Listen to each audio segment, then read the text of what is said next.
नमस्कार। प्रादेशिक समाचार के साथ मैं ज्ञानेश्वर प्रसाद श्रीवास्तव। पहले मुख्य समाचार। झारखंड में पुरानी पेंशन योजना लागू करने पर कर्मचारियों ने जताया आभार। मुख्यमंत्री हेमंत सोरेन ने कहा कि राज्य के मेहनतकश लाखों राज्य कर्मियों और उनके परिवार का भविष्य हुआ सुरक्षित। खूंटी के हेटगोवा में आयोजित जन पंचायत कार्यक्रम में केंद्रीय जनजातीय कार्य मंत्री अर्जुन मुंडा ने सुनी लोगों की समस्याएं, योजनाओं का सही लाभ दिलाने पर दिया बल। राष्ट्रीय अनुसूचित जाति आयोग के उपाध्यक्ष अरुण हलधर पहुंचे पलामू के मुरुमातू गांव। घर गांव से बेघर हुए लोगों से बात की, आवास और अन्य योजनाओं का लाभ देने का दिया निर्देश। और एनआईए ने पूर्व विधायक गुरुचरण नायक के 2 बॉडीगार्ड की हत्या और हथियार लूटने के मामले में तेज की जांच। घटना में शामिल 4 नक्सलियों से की जा रही है पूछताछ। और अब समाचार विस्तार से। झारखंड में ओल्ड पेंशन स्कीम लागू किए जाने पर कर्मचारियों ने खुशी जताई है। इसको लेकर आज कर्मचारियों ने पेंशन आभार रैली निकाली। इस दौरान कर्मचारियों ने जमकर होली खेली और एक दूसरे को रंग गुलाल लगाया। पेंशन आभार रैली में शामिल सरकारी कर्मचारियों का जत्था मुख्यमंत्री का आभार जताने रांची में सीएम आवास पहुंचा। कर्मचारियों ने मुख्यमंत्री हेमंत सोरेन से मुलाकात कर पुरानी पेंशन योजना लागू करने के लिए उनका आभार जताया।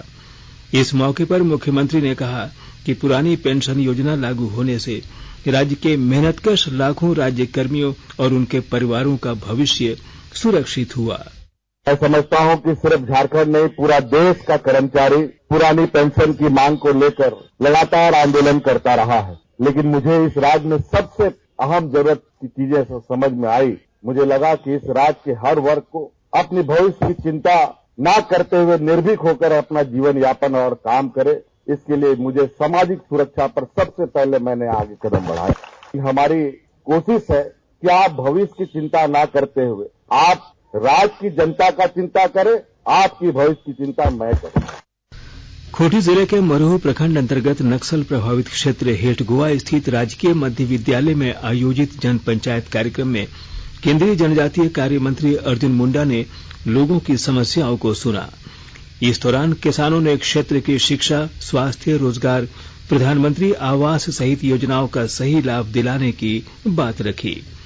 केंद्रीय मंत्री अर्जुन मुंडा ने कहा कि लोकतंत्र जो अधिकार देता है उसे किसी स्तर पर रोका न जाए।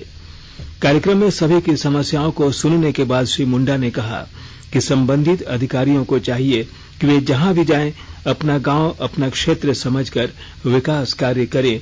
साथ ही अपने द्वारा किए गए कार्यों का आकलन भी करना चाहिए ताकि क्षेत्र का विकास सही ढंग से हो सके। उन्होंने कहा कि समाज का कार्य सही होगा तो देश विकास के रास्ते पर आगे बढ़ेगा।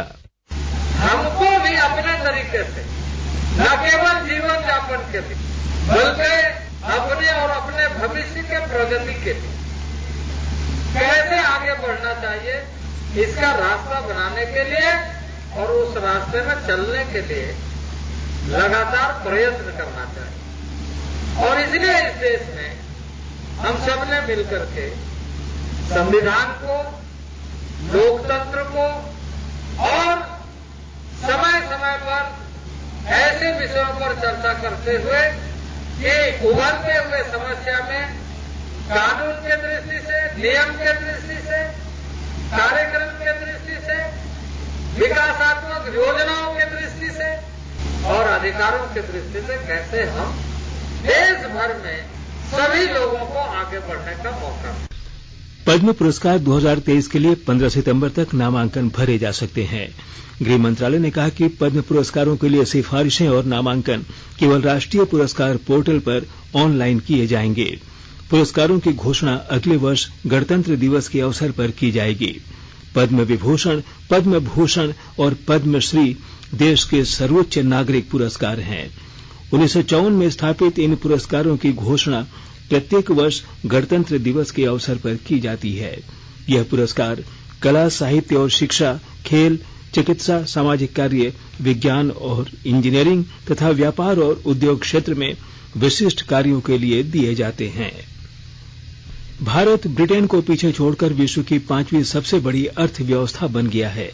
ट्वीट संदेश में वित्त मंत्री निर्मला सीतारमण ने कहा है कि अंतर्राष्ट्रीय मुद्रा कोष के अनुमान दर्शाते हैं कि भारत इस वर्ष अर्थव्यवस्था के क्षेत्र में वार्षिक आधार पर ब्रिटेन से आगे निकल गया है। इन अनुमानों के आधार पर भारत अमेरिका, चीन, जापान और जर्मनी से ठीक पीछे 5वें स्थान पर है। श्रीमती सीतारमण ने कहा कि एक दशक पहले भारत सबसे बड़ी अर्थव्यवस्थाओं में 11वें स्थान पर था, जबकि ब्रिटेन 5वें स्थान पर था। प्रधान न्यायाधीश उदय उमेश ललित ने कहा है कि उच्चतम न्यायालय ने पिछले 4 दिनों में विभिन्न प्रकार के 1293 मामले निपटाए हैं। इनमें 106 नियमित मुकदमे और 440 स्थानांतरित की गई याचिकाएं शामिल हैं। बार काउंसिल ऑफ इंडिया द्वारा उन्हें दी गई शुभकामनाओं पर प्रधान न्यायाधीश ने कहा कि देश भर के वकीलों को यह संदेश जाना चाहिए कि शीर्ष न्यायालय अधिक से अधिक मुकदमों का निपटारा करने का प्रयास करेगा। झारखंड उच्च न्यायालय के न्यायाधीश न्यायमूर्ति एसएन पाठक ने आज गुमला जिला बार भवन में लगे सोलर पावर प्लांट और वकीलों के लिए एक पुस्तकालय भवन का उद्घाटन किया। बाद में न्यायमूर्ति ने नगर भवन में जिला प्रशासन और भगवान महावीर विकलांग सहायता समिति रांची और लायंस क्लब गुमला द्वारा आयोजित दिव्यांग शिविर में भाग लिया। उन्होंने जिले के ग्रामीण क्षेत्रों से आए दिव्यांग बच्चों के बीच ट्राईसाइकिल का वितरण भी किया। नगर भवन में कार्यक्रम में शामिल होने के बाद न्यायमूर्ति ने रॉक गार्डन पहुंचकर पौधरोपण भी किया।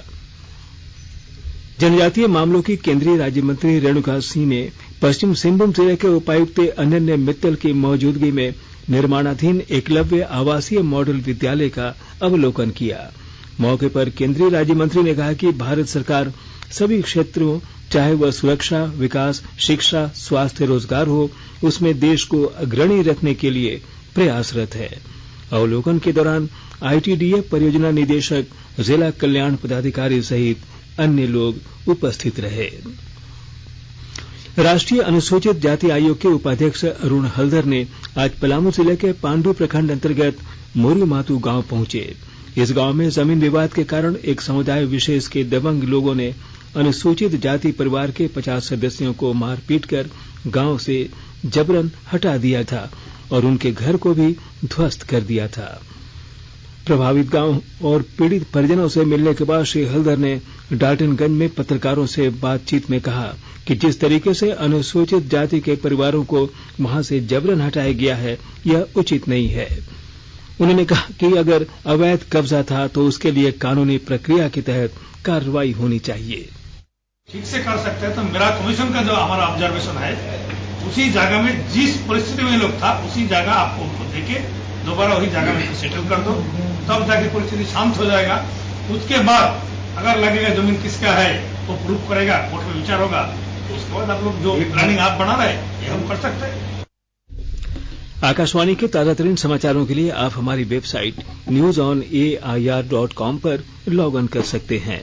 ताजा समाचार Twitter handle @AIR news alerts और Facebook page All India Radio News पर भी उपलब्ध है। आप प्रादेशिक समाचार एकांश को ट्विटर हैंडल @AIR न्यूज _ और फेसबुक, इंस्टाग्राम पेज तथा YouTube channel AIR news Ranchi पर भी हमारे बुलेटिन सुन सकते हैं। प्रादेशिक समाचार आप आकाशवाणी रांची से सुन रहे हैं और अब पेश है कोरोना से बचाव के कुछ संदेश। कोविड-19 से बचाव और सुरक्षित रहने के 3 उपाय। मास्क लगाएं, 2 गज दूरी है जरूरी, सुरक्षित दूरी रखें, हाथ और मुंह साफ रखें।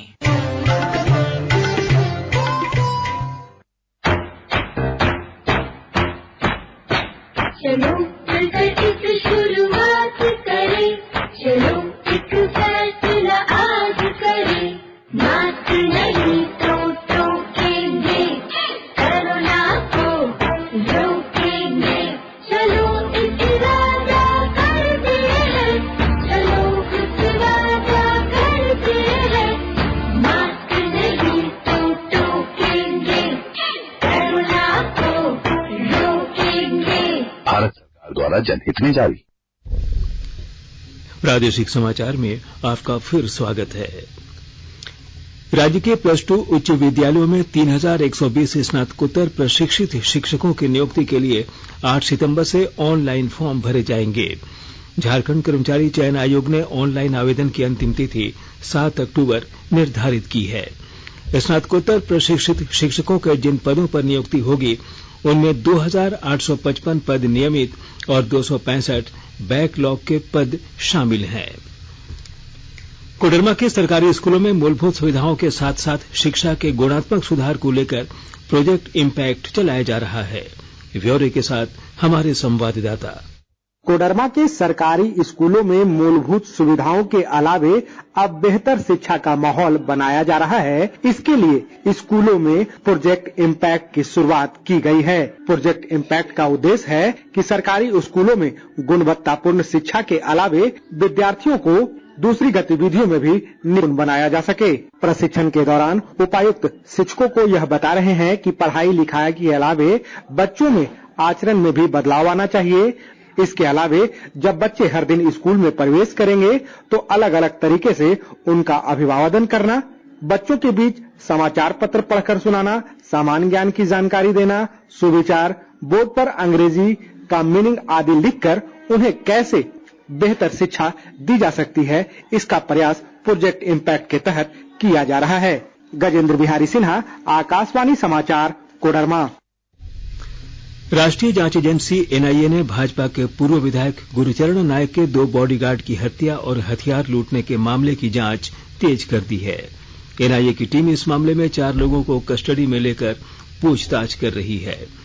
एनआईए ने इस मामले को टेक ओवर करते हुए 1 करोड़ का इनामी नक्सली मिसिर बेसरा, रघु, अश्विन, चंदन, मोछू, सुशांत, सागेन, कांडे होनहागा और सोनाराम होनहागा सहित अन्य पर विभिन्न धाराओं के तहत मामला दर्ज किया है।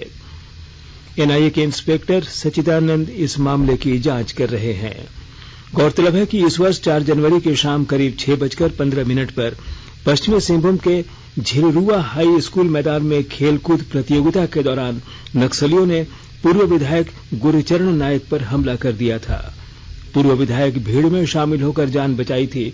नक्सलियों ने मैदान में मौजूद पूर्व विधायक के 3 बॉडीगार्ड को घेर लिया और उनके हथियार लूटने लगे थे। 3 बॉडीगार्ड ने नक्सलियों के साथ जांबाजी से लड़ाई की थी, लेकिन नक्सलियों की गोली से 2 जवानों की मौत हो गई थी। 1 जवान किसी तरह से बच निकला था। आकाशवाणी अनूठी पहल के साथ स्वतंत्रता के 75 वर्ष का उत्सव मना रहा है।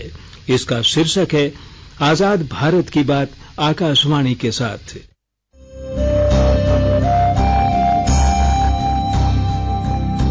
आजाद भारत की बात आकाशवाणी के साथ। स्वतंत्रता के 75 वर्ष का उत्सव, जीवंत यात्रा की स्मृतियां, स्वतंत्र भारत की उपलब्धियां और कुछ रोमांचक पल। तो आप भी जुड़िए और सुनना न भूलें। 15 अगस्त से प्रतिदिन हमारे एफएम गोल्ड 100.1 और दूसरे चैनलों पर आजाद भारत की बात आकाशवाणी के साथ। और अब संक्षिप्त खबरें। हजारीबाग जिले में पदमा ओपी क्षेत्र के NH 33 स्थित इटखोरी मोड़ पर आज सड़क दुर्घटना में एक युवक की मौत हो गई। मृतक इटखोरी मोड़ स्थित एक ढाबे में काम करता था। रामगढ़ की उपायुक्त माधवी मिश्रा ने आज मांडू प्रखंड का दौरा किया। इस दौरान उन्होंने अनुसूचित जनजाति बालक आवासीय विद्यालय मांडू का निरीक्षण किया। पलामू के उपायुक्त ए डोडे ने आज समाहरणालय के सभागार में अपर समाहर्ता व सभी सीओ के साथ बैठक कर स्कूलों में बनाए जा रहे जाति प्रमाण पत्र की समीक्षा की। और अब अंत में मुख्य समाचार एक बार फिर। झारखंड में पुरानी पेंशन योजना लागू करने पर कर्मचारियों ने जताया आभार। मुख्यमंत्री हेमंत सोरेन ने कहा, राज्य के मेहनतकश लाखों राज्य कर्मियों और उनके परिवार का भविष्य हुआ सुरक्षित। खूंटी के हेडगुआ में आयोजित जन पंचायत कार्यक्रम में केंद्रीय जनजातीय कार्य मंत्री अर्जुन मुंडा ने सुनी लोगों की समस्याएं, योजनाओं का सही लाभ दिलाने पर दिया बल। राष्ट्रीय अनुसूचित जाति आयोग के उपाध्यक्ष अरुण हल्दर पहुंचे पलामू के मुरुमातू गांव। घर गांव से बेघर हुए लोगों से बात की, आवास और अन्य योजनाओं का लाभ देने का दिया निर्देश। और एनआईए ने पूर्व विधायक गुरुचरण नायक के 2 बॉडीगार्ड की हत्या और हथियार लूटने के मामले में तेज की जांच। घटना में शामिल 4 नक्सलियों से की जा रही है पूछताछ। इसके साथ ही आकाशवाणी रांची से प्रादेशिक समाचार का ये बुलेटिन समाप्त हुआ। नमस्कार।